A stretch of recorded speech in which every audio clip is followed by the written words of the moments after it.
हरिः ओम्।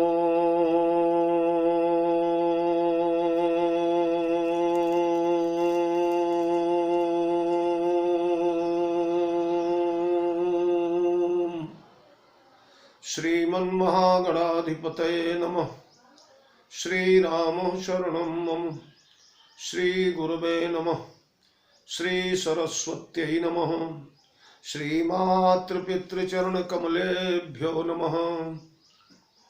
गणेशहेरम्बगजाननेति महोदरं स्वानुभवं प्रकाशिन् वरिष्ठसिद्धिप्रियबुद्धिनाथ वदन्त एवं त्यजत प्रभीति। ओम नमः परमहंसास्वादित चरणकमल चिन्मकरन्दाय भक्तजनमानस निवासाय श्रीरामचन्द्राय वन्दे विदेहतनया पदपुण्डरीकं कैशोरसौरभसमाहृतयोगिचित्तं हन्तुं त्रितापमनिशं मुनिहंससेव्यं सन्मानिशालिपरिपीतपरागपुञ्जं वीणाधरे विपुलमङ्गलदानशीले भक्त्यार्तिनाशिनि शिवविरञ्चि हरीश वन्दे कीर्तिं प्रदेखिल मनोरथ दे महारहे विद्या प्रदायिनि सरस्वती नौमि नित्यम्। श्रुति प्रमाणं स्मृतयः प्रमाणं पुराणमप्यत्र परं प्रमाणं यत्रास्ति गंगा जमुना प्रमाणं स तीर्थराजो जयति प्रयाग। प्रभु समरथ सर्वज्ञ शिव सकल कला गुणधाम योग ज्ञान वैराग्य निधि प्रणत कल्प तरुणाम अपने अपने घरन की सब काहू को पीर तुम ही पीर सब घरन की धन्य धन्य रघुवीर। खल दल बन दावायनल राम श्याम घन मोर रोम रोम में वज्र बल जय केसरी किशोर। जय कविता के गगन दिवाकर ज्ञान भक्ति के विमल प्रकाश पारिजात के पुष्पयाप हो जय गोस्वामी तुलसीदास। श्री गुरु चरण सरोज रज निज मन मुकुर सुधारी बरनौ रघुबर बिमल जस जो दायक फल चारि। सियावर रामचंद्र की जय। श्री हनुमान जी महाराज की जय। श्री गोस्वामी जी महाराज की जय। श्री राम कथा महोत्सव की जय। श्री रामचरितमानस भगवान की जय। मेरे परमाराध्य अकारण करुणा वरुणालय जगत नियंता जगदाधार सर्वतंत्र स्वतंत्र परात पर ब्रह्म मर्यादा पुरुषोत्तम जानकी रमणय शरण शरण करुणा निधान परम सुजान शरयू कुल विहारी कोदंडधारी भक्त भयहारी जनहितकारी असुरारी खरारी अवध विहारी भगवान श्री राघवेंद्र सरकार भगवती भास्वती विदेह वैजयंती राम वल्लभा किशोरी जी भैया भरतलाल जी पौरुष पराक्रम के पावन प्रयागराज प्रभु चरित्र सुनिबे को रसिया श्री हनुमंतलाल जी महाराज कविकुल चक्र चूड़ामणि साहित्याकाश के दीप्त दिवाकर कविता कानन के श्री हुलसी नंदन गोस्वामी श्री तुलसीदास जी महाराज आप सभी के पावन चरणारविंद में कोटि कोटि नमन करता हुआ भगवत चरितामृत का रसास्वादन करके नश्वर मानव जीवन को कृतकृत्य करने वाले भ्रमर भावुक हरिपद रस रसिक परम भाग्यशाली विज्ञ श्रोता बंधुओं भक्तिमयी वात्सल्यमयी अर्चनीया वंदनीया जुगल सरकार के नखमणि चंद्रिका की चकोरी यार देवियों प्रिय बाल गोपाल आप सभी को सादर जय जानकी जीवन। आइए मित्रों बहुत सुंदर स्थल पर कथा चल रही है। राम प्रेमी का धर्म क्या होता है? वस्तुतः राम प्रेम है क्या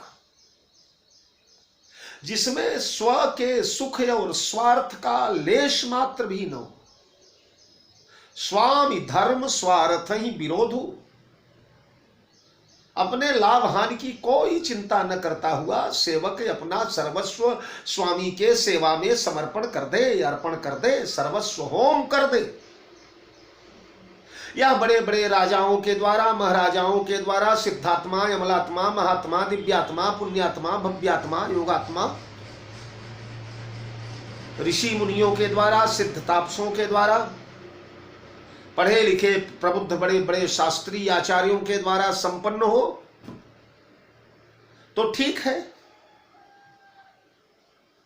लेकिन जिसने कभी न वेद शास्त्र पुराण सुना, न कभी सत्संगति किया, भूले भटके कोई साधु महात्मा घाट पर आ जाते होंगे, उन्हें पार उतार देना, मजूरी ले लेना, कभी कभी बड़ी कृपा आ गई तो किसी संत महात्मा को फ्री में पार कर देना, बस यही इनका धर्म और यही इनका कर्म, यही इनकी शिक्षा दीक्षा है। मांसाहारी लोग हैं, तीर्थ व्रत कभी किया नहीं, व्रत उपास कभी जानते नहीं, हृदय बड़ा कठोर है। तुम सुकृति हम नीच निषादा, पावा दर्शन राम प्रसादा। नीचता की पराकाष्ठा, इतनी पराकाष्ठा कि जासु छाह छुई ले यसीचा। अगर भूल वशात इनकी परछाई छू लिया जाए तो मनुष्य अपवित्र हो जाता था, गंगा नहाना पड़ता था, चांद्रायण व्रत करना पड़ता था।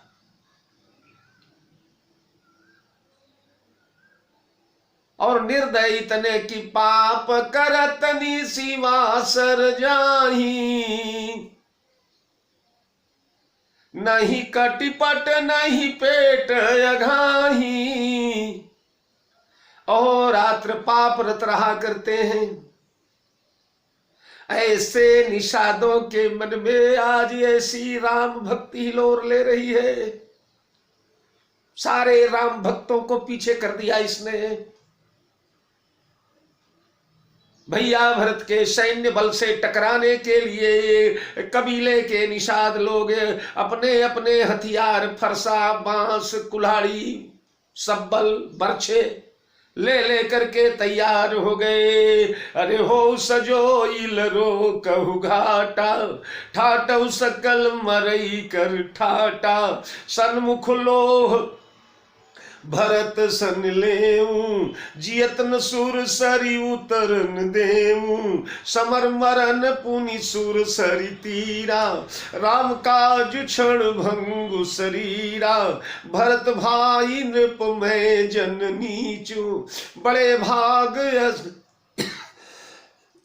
पाई मीचू। स्वामी काज करिहं रणरारी, जस धवली हम भुवन दस चारी। वाह! इन चौपाइयों में निषाद राज के भाषण में एक बात तो पूर्णतः 100% सत्य है कि निषाद राज को भरत के सैन्य बल से विजय की अभिलाषा नहीं है। युद्ध में उत्साह तो तब आता है जब विजय की आशा, लेकिन यहां सर्व पूर्ण रूपेण निषाद राज ने स्वीकार किया है। बड़े भाग यस पाई मीचू, समर मरन पुनि सूर सरी तीरा।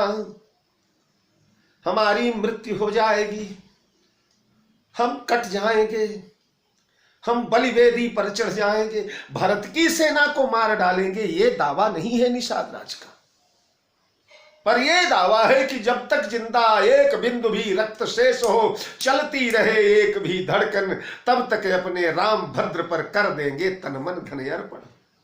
एक बिंदु भी रक्त धमनियों में चलता रहेगा, एक भी श्वास चलती रहेगी, तब तक भगवान के लिए सर्वस्व कुर्बानी। विजय न हो पर कुर्बानी से कौन रोक सकता है? अपने आप के सर्वस्व समर्पण से कौन रोक सकता है? आज स्वामी के लिए करिहूं रणरारी, रण में उतर करके जी भर के लड़ाई करूंगा, पूरे जोश के साथ, उमंग के साथ, उत्साह के साथ। तो बोले जब हारना ही है तो फिर जोश काहे का, उमंग काहे का, उत्साह काहे का? तब तो मरे हुए मन से आदमी युद्ध भूमि में जाएगा। पर कहता है ना ना, मर कर भी जीतेंगे हम, हार कर भी जीतेंगे, ऐसा युद्ध हम लड़ने जा रहे। क्या हार करके जीतेगा? बोले जस धवली हम भुवन 10 चारी, 14 भुवन में हमारा यश होगा, देवता लोग हमारे लिए विमान सजाएंगे, पुष्प वृष्टि होगी, स्वर्ग का मार्ग प्रशस्त हो जाएगा, 14 भुवन में निषाद राज की जय जयकार होगी, निषाद राज की कीर्ति गाई जाएगी।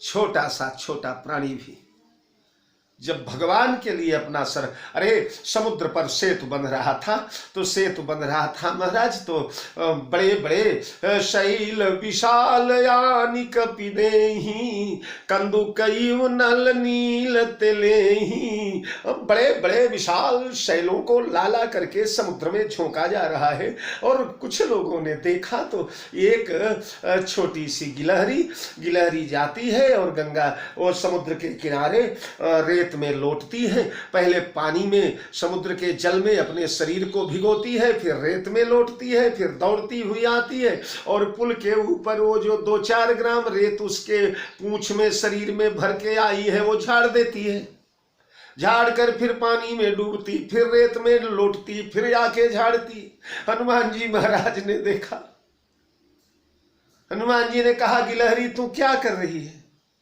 उसने कहा महाराज राम जी के पुल बनाने में मैं सहयोग कर रही हूं।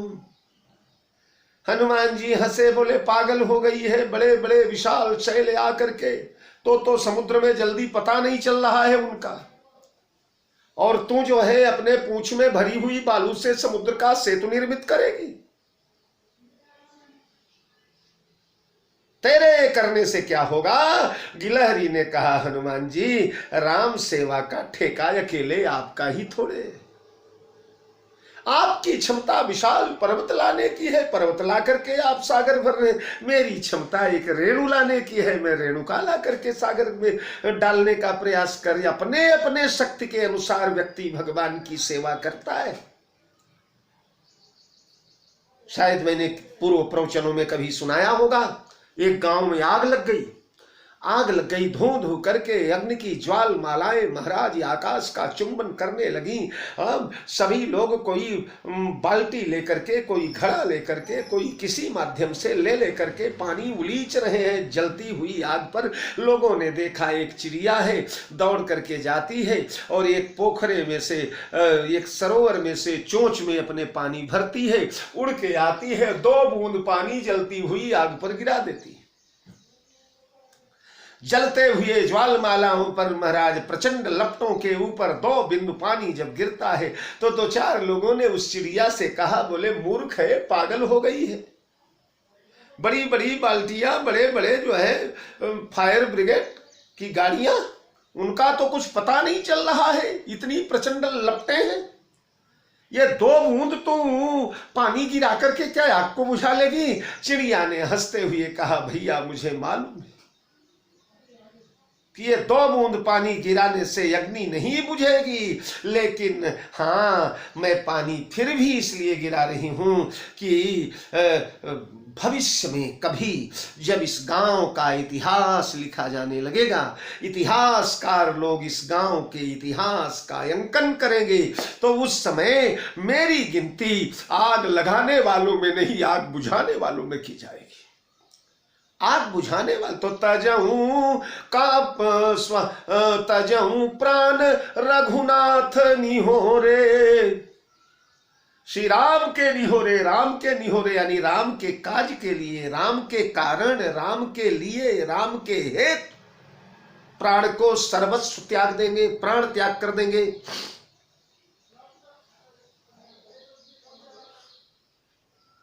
क्या मिलेगा?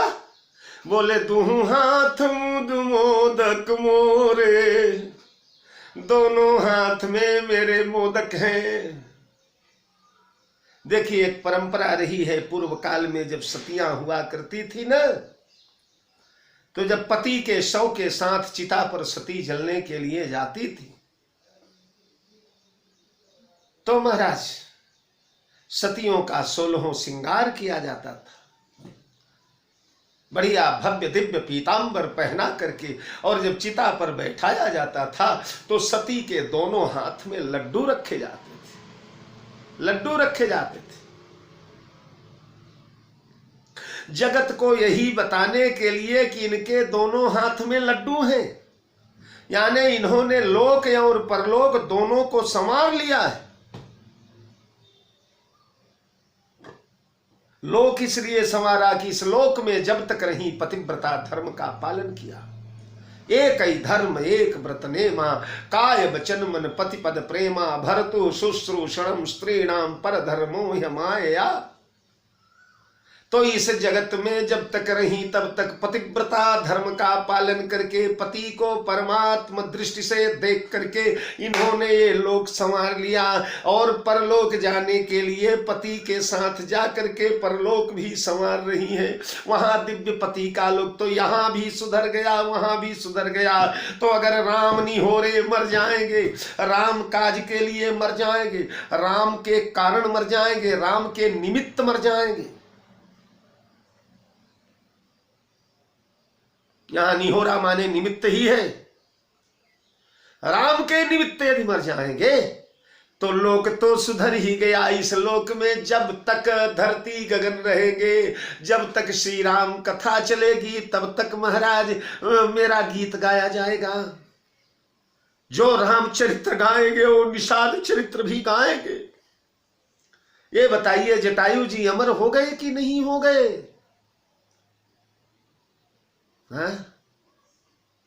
मजा तो तब आई। परतवाड़ा में, महाराष्ट्र में ही एक कस्बा है अमरावती जिले में परतवाड़ा, वहां मेरी कथा चल रही थी।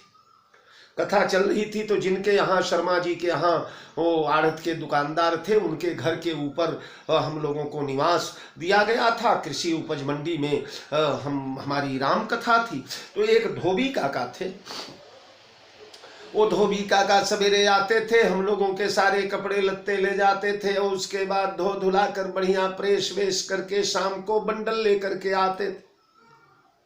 तो एक दिन मैंने धोबी की कथा सुनाया था वहां, तो आए काका, तो ऐसे ही हमारे मन में मजाक करने का भाव उठा। हमने कहा काका तुम्हारा बिरादरी तो बड़ा बदमाश था, तुम्हारे उस बिरादरी ने, उस धोबी ने रामायण जी के जीवन में जहर घोल दिया, बड़ी दुष्टता किया रामायण में। मजाक मजाक में हंसते हुए हम बोल रहे थे, चाय पीते हुए। तो तुम्हारे बिरादरी ने तो रामायण में बहुत बड़ा वितंडावाद खड़ा कर दिया दादा। तो दादा कहने लगे, बोले नहीं पंडित जी, वो तो मेरा नाम रोशन कर गया, हम लोगों की पीढ़ी दर पीढ़ी को पवित्र कर गया। हमने कहा कैसे? बोले गुरुजी इतना स्वाभिमानी, इतना निर्भीक व्यक्ति कि जिन राम के विरोध में ब्रह्मा विष्णु और महेश को भी उतरने की क्षमता नहीं थी, समस्त देवता सिद्ध महात्मा साधु नर प्रजा राजे महाराजे जो राम के चरणों में बिछे रहते थे, जो चीज नहीं पसंद आई उस हमारे धोबी ने सरेआम उसकी घोषणा कर दिया, राजा राम के दरबार में चुनौती दे दिया। पहली बात तो उसके स्वाभिमान को नमस्कार, और दूसरी बात महाराज जी उस धोबी ने हमारे समाज पर बड़ी कृपा किया। हमने कहा क्या? बोले गुरुजी जब तक जगत में राम कथा गाई जाएगी तब तक वो हमारा धोबी भी अमर हो गया। एक धोबी का चरित्र भी राम चरित्र में जुड़ गया। राम कथा में चाहे नकारात्मक रहा हो चाहे सकारात्मक रहा हो, चाहे अनुकूल रहा हो चाहे प्रतिकूल रहा हो, पर अमर तो हो गया। उन हमारी जाति का नाम तो अमर हो गया राम कथा में। तो वही कहता है तजहु देह तजऊ प्राण रघुनाथ निहोरे। अरे दूं हाथ मुद मोदक मोरे। जगत में यश फैलेगा जस धवल हूँ भुवन 10 चारी। जगत में ही नहीं 14 भुवन में यश फैलेगा। पाताल में शेष भगवान हमारी कथा गाएंगे, स्वर्ग में इंद्रादिक हमारी कथा, ब्रह्मलोक में वैकुंठल कहाँ नहीं मेरा जस फैल जाएगा। तो यहां तो कीर्ति हुई, अमर हुए धरती पर, और बदले में भगवान मिलेंगे वही कल जैसे मैंने बताया। हतो वा प्राप्स्यसि स्वर्गम जित्वा वा भोक्ष्यसे महीम तस्मादुत्तिष्ठ कौन्तेय युद्धाय कृत निश्चय। मर जाएगा तो स्वर्ग मिलेगा, जीत जाएगा तो राज मिलेगा। कहीं भूले भटके अगर विजयी ही हो गई, तीर तुक्का, युद्ध नहीं जाना जाता। कभी कभी छोटे छोटे भेड़िए भी सिंह को पराजित कर देते हैं, तब तो यश की बात ही क्या किया जाए। पर हार गए तो भी यश मिलेगा और स्वर्ग मिलेगा। ये शरीर तो विनाशी है। अंतवंत में देहा नित्यस्योक्ता शरीरिण अनाशिनो प्रमेयस्य तस्माद्युध्यस्व भारत। भगवान कहते हैं भारत, इस युद्ध में किसी प्रकार से तेरी हानि नहीं है। ये शरीर तो विनाशी है ही। वासांसि जीर्णानि यथा विहाय नवानि गृह्णाति शरीर नवानि गृह्णाति नरोपराणि तथा शरीराणि विहाय जीर्णान्यन्यानि संयाति नवानि देहि। ये शरीर तो एक दिन गिरना है ही। ये पृथ्वी जल आकाश वायु अग्नि का बना हुआ पुतला है, ये तो नष्ट होना ही है। और रही बात जीव की, तो जीव नैनम छिद्यन्ति शस्त्राणि नैनम दहति पावक। जीवात्मा तो किसी से मारी जाती नहीं, न तो शस्त्र काटता है, न अग्नि जलाता है, न वायु सोखता है, न जल उसे गीला करता है।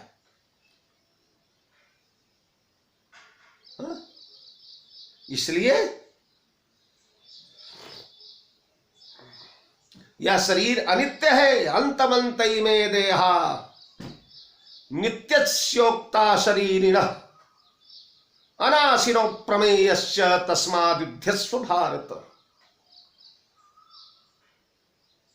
युद्ध भूमि में जाकर के लाभ ही लाभ हो रहा है। इसलिए दूं हाथ मुद मोदक मोरे साधु समाज न जाकर लेखा राम भगत मह जा सुन रेखा। अरे साधु समाज में जिसका लेखा नहीं होता हो, वो जीवन भी कोई जीवन है। अच्छे लोगों के बीच में, सत्पुरुषों के बीच में, संतों के बीच में, महात्माओं के बीच में जिसकी चर्चा न हो, जिसकी बात न उठे, जिसका गुण न गाया जाए, तो आज के बाद जब जब साधु लोग बैठेंगे उन साधुओं में हमारी गणना हो जाएगी, हमारी चर्चा चलेगी, हमारा यश गाएंगे। और राम भक्तों में टोटल कर लिया जाऊंगा मैं, रामोपासकों में। साधनोति परे कार्यम इति साधु। जो पराये कार्य के लिए अपना सर्वस्व समर्पण करता है, जो दूसरे के लिए जीता है, परोपकाराय सताम विभूतयः, तो साधनोति पर कार्यम इति साधु। परमार्थ के लिए परहित लागी तजहि जो देही संतत संत प्रशंसिते ही अष्टादश पुराणेषु व्यासेषु वचन द्वयं परोपकाराय पुण्याय पापाय परिपीडनम। तो हम तो परोपकार नहीं हो, हम तो रामोपकार के लिए मरने जा रहे हैं।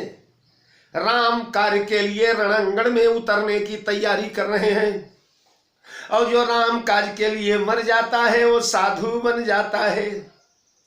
भगवान उसे अपना बना लेते हैं, अपने हृदय में, अपने प्राण में बसा लेते हैं। देखिए ना, जो राम के लिए मरे अरे सुन सुरेश कपि भालू हमारे, रणांगण में हजारों लाखों करोड़ों की संख्या में बंदर मरे पड़े।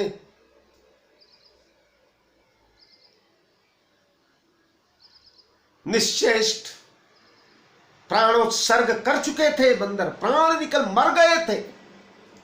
पर सुनु सुरेश कपि भालू हमारे, परे भूमि निशिचर निज मारे। मम हित लागी तजे इन प्राणा, मम हित लाग पर हित लागी तजई जो देही। संतत संत प्रशंसई तेहि, तो परहित क्या मम हित लागी तजे इन प्राणा।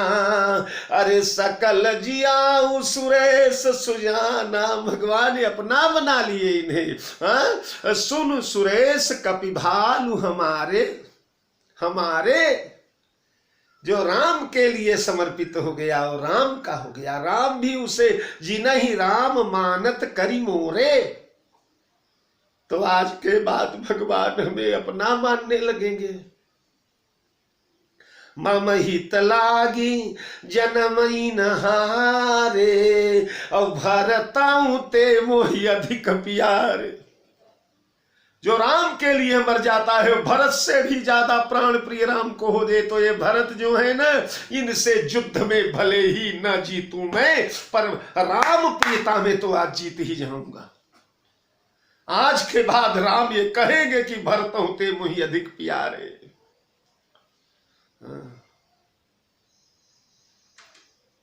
ये निषाद मम हित तन हारे, भरत होते मुहि अधिक प्यारे। अब राम ऐसा कहना प्रारंभ कर देंगे।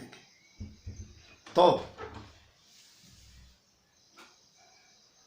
तजऊं प्राण रघुनाथ निहोरे, दुहु हाथ मुद मोदक मोरे। साधु समाज न जाकर लेखा, राम भगत महु जासु न रेखा। साधु समाज में जिसका लेखा जोखा नहीं है, राम भक्तों में जिसकी गणना नहीं है, जिसका टोटल नहीं है, जो गिना नहीं जाता राम भक्तों में, ऐसा है भागा।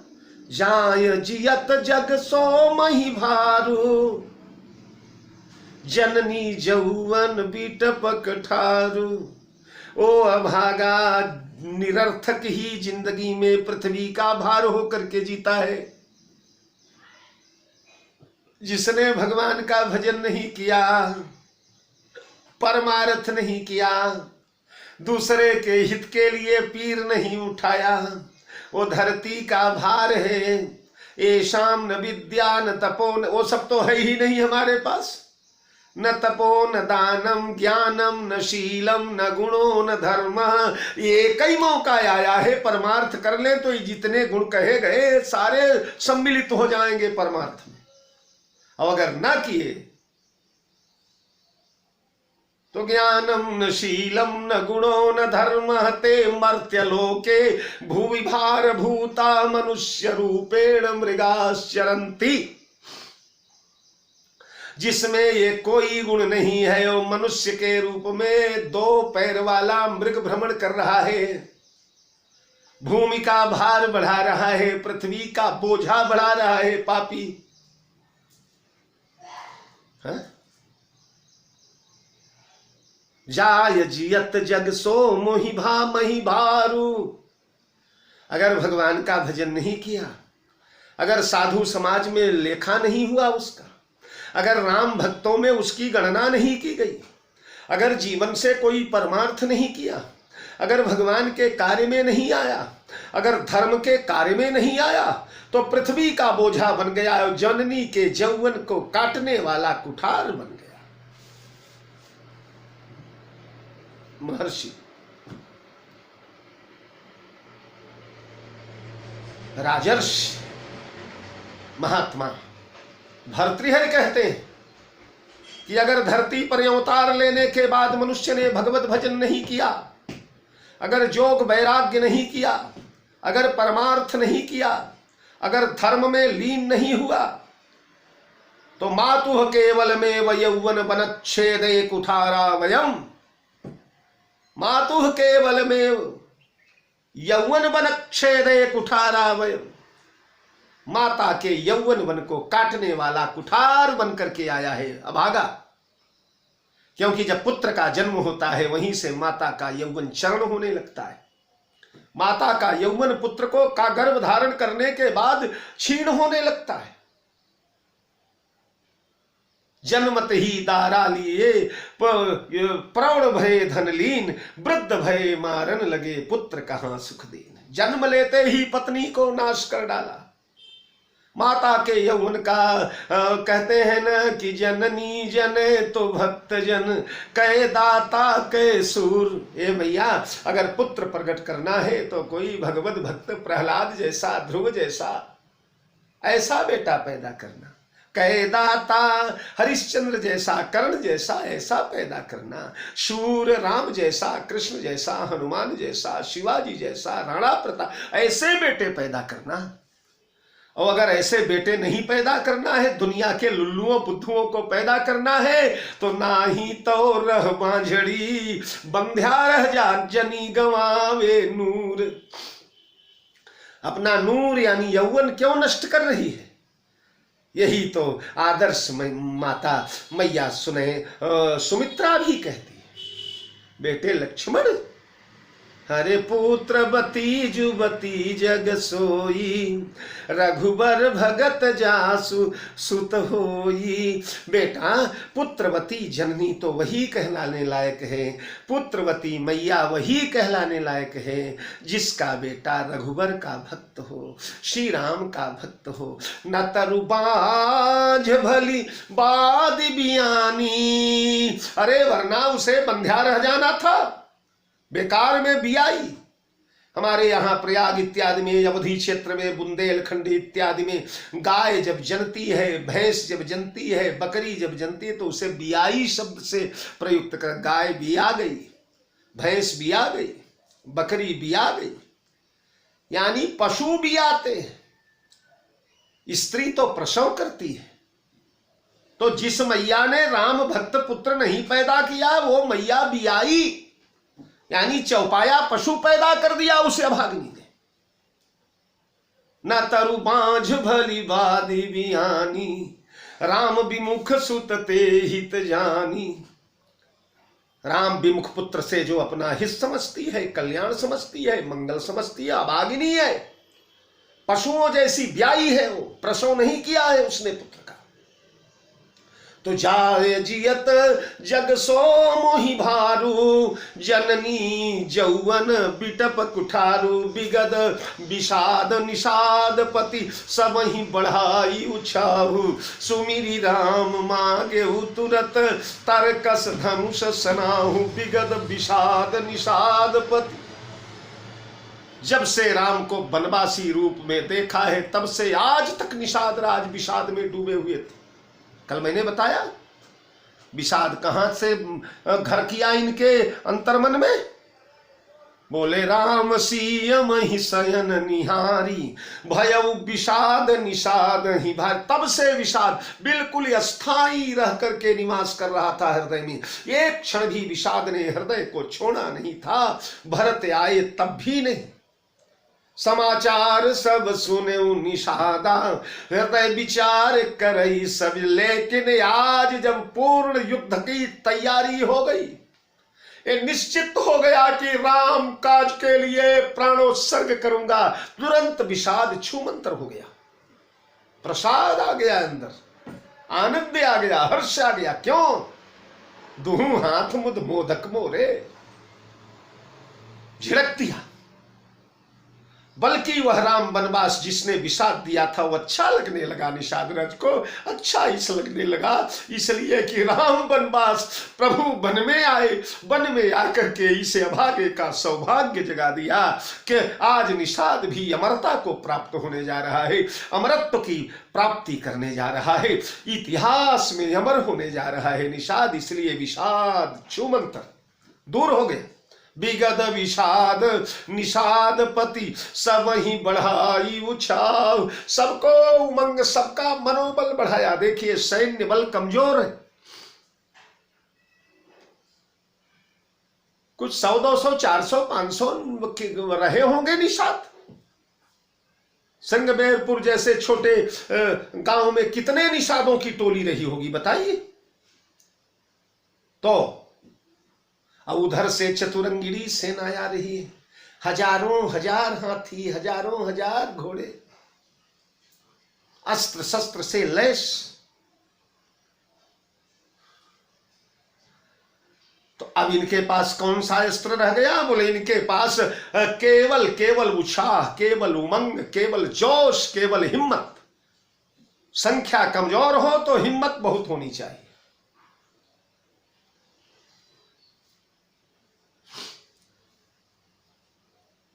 एक बाबा जी कथावाचक थे, पहले आर्मी में रहते थे, तो बताते थे महाराज जिस समय वीर अब्दुल हमीद जो शहीद हुआ था उसकी गाड़ी चलाते थे, ड्राइविंग करते थे। तो बोले जब वो पैटर्न टैंकों को तोड़ने के लिए अब्दुल हमीद आगे बढ़ा तो मैंने कहा उधर से बड़े बड़े दैत्याकार टैंक है और इधर तुम छोटे छोटे हथगोलों के बल पर क्या लोगे? उनके शस्त्र तो देखो। तो उसने कहा था कि ये पाकिस्तानी शस्त्र अमेरिका से कितना भी खरीद सकते हैं, लेकिन ये बताइए बाबा की हिम्मत कहां से खरीदेंगे? हिम्मत इनका बाप कहां से लाएगा? युद्ध हिम्मत से भी होता है। तो इसलिए सब ही बढ़ाई उछाहू, सबकी उमंग बढ़ाया सुमिरी राम, मांगे तुरत तारकस धनुष सनाहू। भगवान श्री राम को स्मरण किया। ये मंगलाचरण है युद्ध का। युद्ध भूमि में जाने के पहले योद्धा अपने प्रिय देवता का मंगलाचरण करता है, कोई दुर्गा का, कोई गणेश का, कोई हनुमान का। इनके सर्वस्व देवता तो भगवान श्री राम हैं। मंगलाचरण हुआ ताकि विजय मिले, ताकि विघ्न न आए, कोई गड़बड़ न। मंगलाचरण ने अपना काम कर दिया। जितना अनुकूल से अनुकूल होना चाहिए सब कर दिया इस मंगलाचरण में। तो सुमिरी राम मांगे तुरत तारकस धनुष सनाहू। तरकस मांगा, तुड़ीर मांगा जिसमें बाण भरे जाते हैं, धनुष मांगा और सनाह, सनाह माने कवच। उठी उठी पहिरी सनाहू अभागे, जहां तह गाल बजावन। तो सनाह माने कवच, कवच से कसा हुआ है और धनुष बाण लिया है और घोषणा कर दिया निषाद राज ने, बेगऊ भाई सजऊ सजो, सोनी रजाई कदराई न को। ए मित्रों तैयारी कर लो, सारे अस्त्र शस्त्र साज लो, सुसज्ज हो जाओ। और सुनी रुजाई कदराई ने मेरी आज्ञा सुनकर के कोई मन में कायरता न लावे। इसलिए बता रहे हैं कि हार तो निश्चित है, हार अवश्यंभावी है। निषाद राज सेना का मनोबल बढ़ाना चाहते हैं कि कहीं भगदड़ न मच जाए। अपार समुद्र जैसी सेना और 100 200 500 कबीले के निवासी, कहीं पैर पीछे न मुड़ जाए योद्धाओं का। इसलिए मनोबल बिल्कुल तरंगायित रहना चाहिए, भरा रहना चाहिए। तो भेगियु भाइयु सजऊ सजो, सोनी रजाई कदराई न को। अरे भले ही नाथ सब कहीं सहर्षा, ये कई एक बढ़ावई करशा। सारे लोग कहने लगे अरे मालिक, अरे हुजूर, अरे सरकार, चिंता न करें, बोटी बोटी कट जाएगी तब तक पीछे हटे नहीं। जीवित पाउन पाछे धरही, रुंड मुंड मैं मेदिनी करही। आज रुंड मुंड से मेदिनी वसुंधरा भर जाएगी। पृथ्वी आज रक्त स्नान करेगी। आज गंगा मैया की धारा रक्त हो जाएगी, लाल लाल धारा बहेगी गंगा सागर तक। गंगा में बाढ़ आ जाएगी आज रक्त की। और सब हर्ष से भरे हुए हैं। पराजय में हर्ष, प्राणोत्सर्ग में हर्ष। जी हां, क्योंकि उसके परिणाम में जो फल मिलने वाला है वो फल सबके उमंग को बढ़ा रहा है। स्वाम काज करी हूं रनरारी, जस धौली हूं भुवन दस्चारी। हतो वा प्राप्स्यसि स्वर्गम, जित्वा वा भोक्ष्यसे महीम। इसलिए सहर्षा, हर्ष में भर करके, भले ही नाथ सब कहीं सहरसा। अरे ये कई एक बढ़ावई करसा। जो जिम्मेदारी अब तक निषाद राज की थी, वो सारी जिम्मेदारी इन निषादों ने ले लिया, नगरवासियों ने ले लिया, ग्राम के कबीले के इन केवटों ने ले लिया। एक ही एक बढ़ावी करसा। अब कर्ष बढ़ाने के लिए, उमंग बढ़ाने के लिए, उत्साह बढ़ाने के लिए, अभी तक केवल अकेले निषाद राज थे, अब सब एक दूसरे का कर्ष बढ़ाने लगे, उमंग बढ़ाने लगे, उत्साह बढ़ाने लगे। भाइयों आगे बढ़ो, पीछे नहीं, हिम्मत मत हारना। आज एक एक हजार हजार को मार करके मरेंगे। भले नाथ सब कहीं सहरसा, एक एक बढ़ावई करसा। चले निषाद जोहारी जोहारी, सुर सकल रण रुचैरारी। अब ये कठोर लोग तो थे ही, जंगल वाले तो थे ही, शेरों से, बाघों से, भेड़ियों से हमेशा टकराते रहते थे। पाहन कृमिजिमी कठिन स्वभाव। पत्थर के जो कीड़े होते हैं उनका कितना कठिन स्वभाव होता है। धूप तपे, गर्मी तपे, पत्थर उबलने लगे, लेकिन वो रह जाते हैं। तो इन्होंने अपने शरीर पर नाना प्रकार के कष्ट झेले। कई बार सिंहों भालुओं से लड़े हैं, टकराए, कई बार मगर घड़ियालों से लड़े। इसलिए इन्हें, इनके मन में पीछे फिरने का तो प्रश्न ही नहीं उठ सकता। मन कमजोर होने का तो सवाल ही नहीं उठ सकता। और आज तक जितने भी हिंसक जंतुओं से लड़े हैं, या कई कई यात्रियों से। अब एक महोदय तो कथा कर रहे थे, बहुत बड़े कथावाच, बड़ी हंसी आई। बोले इस नगर का नाम ही श्रृंगबेरपुर इसलिए रखा गया है कि यहाँ के ये निषाद राज, ये निषाद लोग, केवट लोग इतने क्रूर थे, इतने निर्दयी थे, इतने लुटेरे थे, इतने हिंसक थे कि कोई पथिक इस मार्ग से अगर जाता था तो उसको पकड़ करके उसे लूट लेते थे। उसका सारा वैभव लूट करके और उसका सिर काट लेते थे। उसका सिर काट करके नगर के चारों ओर से उन सिरों की दीवार बना दिया गया था। श्रृंगबेरपुर। कथावाचक महोदय का नाम तो नहीं लूंगा मैं, बहुत बड़ा नाम गाम चलता है महाराज।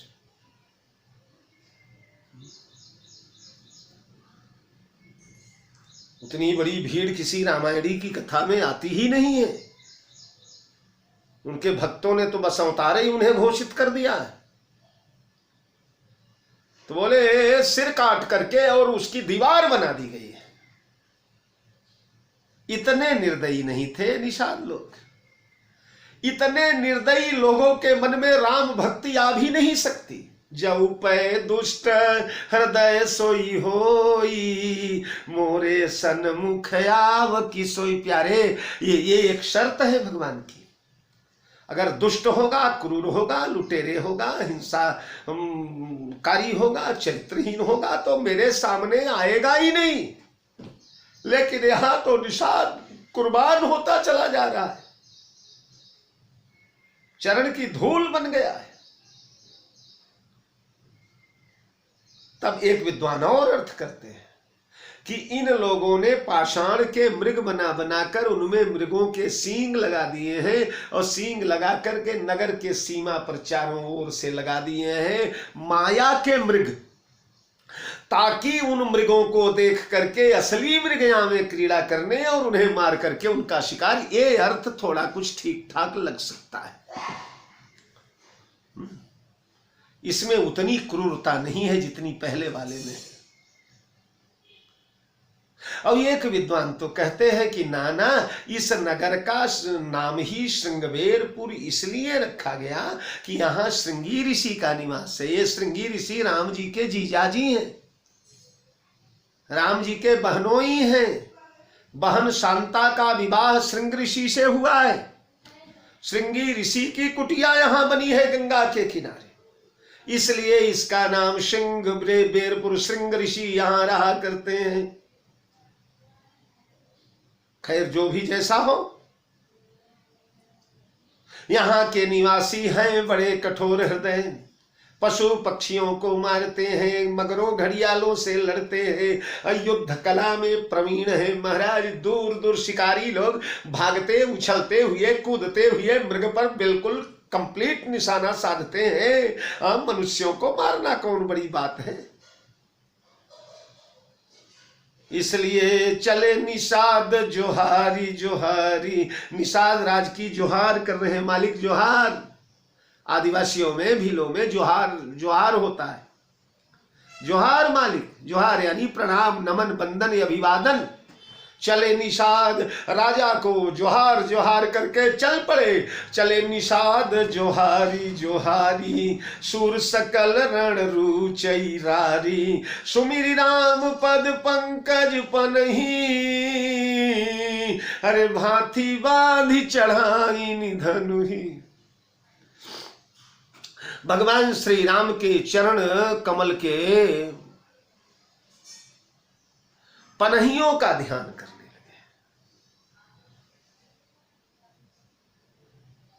एक विद्वान कहते थे, बड़ी प्यारी बात कहते थे कि जिस समय निषाद राज के घाट तक महाराज सुमंत्र जी रथ पर भगवान को बैठा करके ले आए, तो वो रथ पर हर चीजें भगवान की रखी गई हैं। शस्त्रागार रखा गया है, तलवारें रखी गई हैं, बर्छियां रखी गई हैं, कटार रखी गई है, तरकस रखे गए हैं, पादुकाएं रखी गई हैं, पनहियां रखी गई, कवच रखे गए।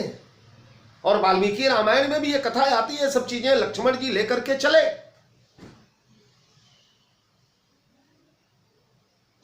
तो निषाद राज सवेरे जब भगवान विदा होने लगे, तो निषाद राज से बोले मित्र कुछ चिन्हारी ले लो, मेरे से कुछ चिन्हारी ले लो। उतराई तो उधर देंगे, यहां चिन्हारी प्रसाद कुछ ले लो।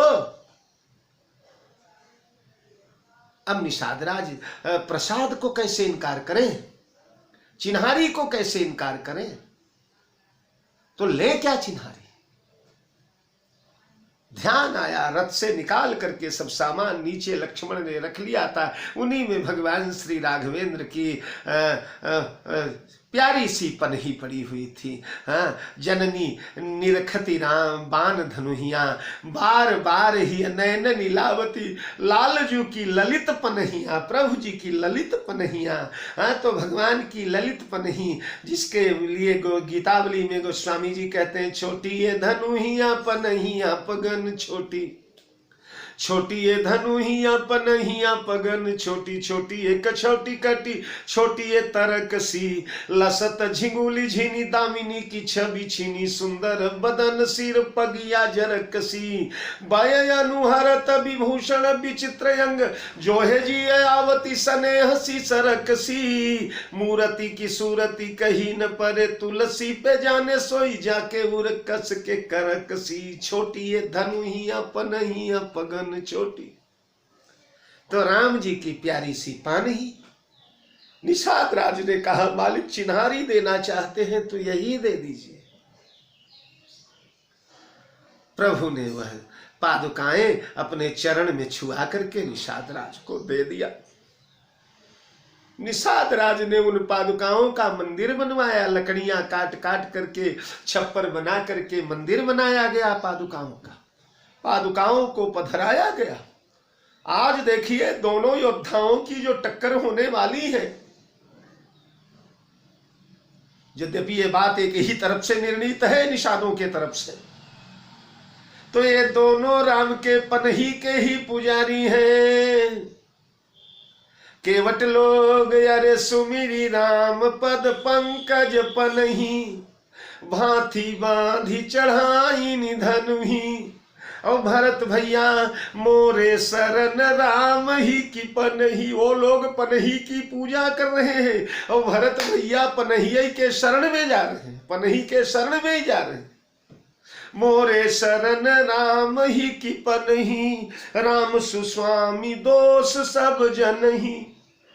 तो ये लोग राम जी की पनहियों को प्रणाम करते हैं। सुमिरी राम पद पंकज पनही, भांति बांधी चढ़ाई धनुही। छोटी छोटी धनुइया ये शिकार उकार के लिए जो लिए थे, वो सारंग धनुष और अजगव धनुष, ये सब थोड़े जिनका टंकोर होते ही प्रभु कीन धनुष टकोर।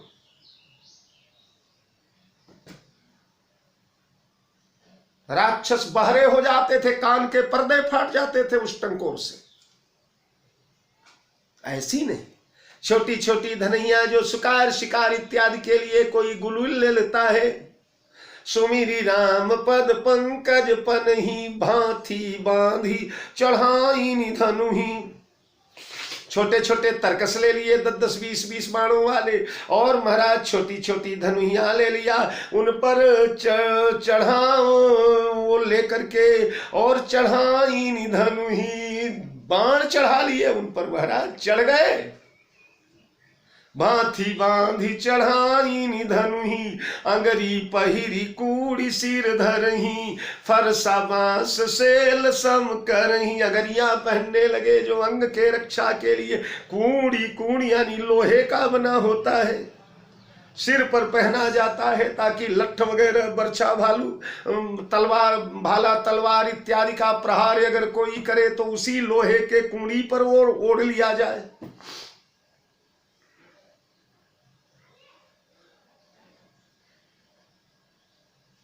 फिर एक एक चीजें याद हो जाती है। भगवान के चरण की पनही, इनका स्मरण इसलिए किया, इसका एक और कारण है कि युद्ध भूमि में ढाल होना चाहिए योद्धा के पास, और ढाल जो है चमड़े की बनती है, चमड़े की बनती है, पनही भी चमड़े की बनती है। तो ये भगवान की पनहियों को आज ये लोग ढाल बना रहे हैं, राम जी के पनही का स्मरण करके मानो उसी को कवच बना रहे हैं। बाहर से जो आक्रमण होगा ये पनहियां ही उसे बचा लेंगी, उसे रोक लेंगी, ओढ़ लेंगी, झेल लेंगी।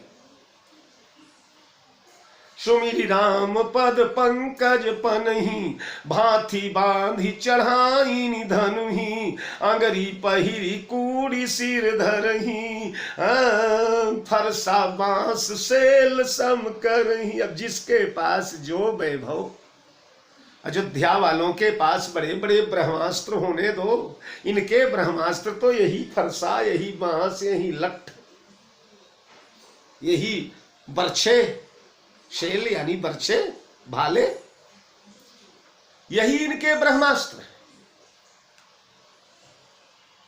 महाराज उठा उठा करके तैयार हो गए, रणांगण में कूदने को तत्पर हो गए। एक कुशल यति ओढ़न खाणे, एक जो है खाण यानी तलवार, तलवार की धार को ओढ़ने में बड़ा कुशल है। कैसी भी तलवारें फेंका जाए धड़ाधड़ छनाछन ओढ़ लेता है सबको। कूदत गगन मनहु क्षिति छाड़े, पृथ्वी छोड़कर आकाश में कूद रहे, जैसे अभी अभी पकड़ लेंगे सूर्य चंद्रमा, अभी आकाश छू लगा, ऐसे कूद रहे हैं। और इस प्रकार अब जंगल के रहने वाले वनवासी लोग अपने अपने स्तर से इन लोगों ने आज युद्ध की तैयारी कर दिया। अब बस नगाड़ा बजने की तैयारी है, लेकिन वह नगाड़ा का अवसर आज नहीं कल आएगा। युद्ध की भूमिका तैयार हो गई। निषाद एक पक्षीय है मामला, एक पक्ष तो राम भक्ति में भरा हुआ दीनहीन लोग, दुखी लोग, भूखे प्यासे लोग भगवान का स्मरण करते हुए राम प्यारे से मिलने के लिए सारे विकारों को त्याग करके, व्रत करते हुए, अन्न जल का त्याग करके, उपवास करते हुए, पय आहार फल यसन एक निशि भोजन एक लोग, करत राम हित नेम व्रत परिहरि भूषण भोग। एक तरफ ऐसे लोग हैं और एक तरफ बिल्कुल जुझार आओ बाजा बजने की तैयारी हो चुकी है। देखिए आगे क्या होता है, इसकी चर्चा हम लोग ठाकुर जी की कृपा से कल करेंगे। आज बस यहीं पर वाणी को विराम दे रहा हूँ और यहीं से आप सभी लोगों को सादर जय जानकी जीवन। बहुत बहुत साधुवाद आप।